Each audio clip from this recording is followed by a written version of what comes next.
one of the biggest challenges I think people in the West have is that they constantly trying to control a future event. So I'm going to get to here and I'm going to be happy, I'm going to have my mortgage paid off, I'm going to be happy, I'm going to retire at 65, I'm going to be happy, I'm going to have this, I'm going to be happy. And we all know in life that doesn't work. Life doesn't work like that. Life is a if you take the Zen philosophy, it's a wave, it's a realization that life is yin and yang, that you can't control anything.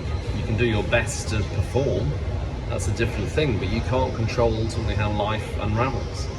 So it's a balance, I think, between having ambitions, having goals, living with purpose, defining yourself a set of objectives that you want to reach in your life, and then it's living and executing those things, living within a daily acceptance that everything changes, that bad things will happen, good things will happen, that you are just part of a massive system, an energy flow, if you take a spiritual look on it.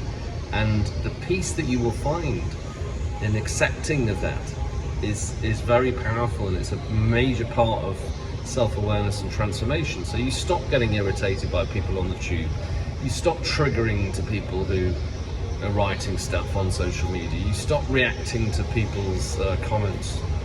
You just decide to live your life as you want to, and you engage with people in a far more accepting and essential, loving way. So when you meet, the difference for me now is when I meet a new person, I engage at a much deeper level of connection, insofar as that it doesn't matter whether he's working on a stall or whether he's an investment banker. The principles of Buddhism is that we are all the same, and there is no master and servant, and everybody is living in this universe together. You know, my bad energy in the world will get a reaction, my good energy should get a reaction.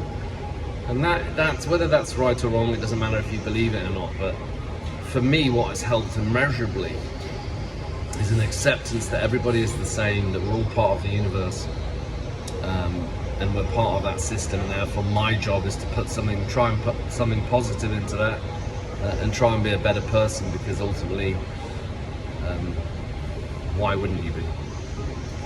So I'm not sure if that helps. As with all these things, we're just putting something out there. I think if you're going through crisis, through overwhelm, if you're stuck in the rat race, if you're stuck in a washing machine like I was, like that, going round and round and round without understanding, the important thing is to realize that ultimately you can find a totally new level of thinking about the world and your life by human connection, by connection to your own purpose. And ultimately that purpose is about what makes you feel good about yourself.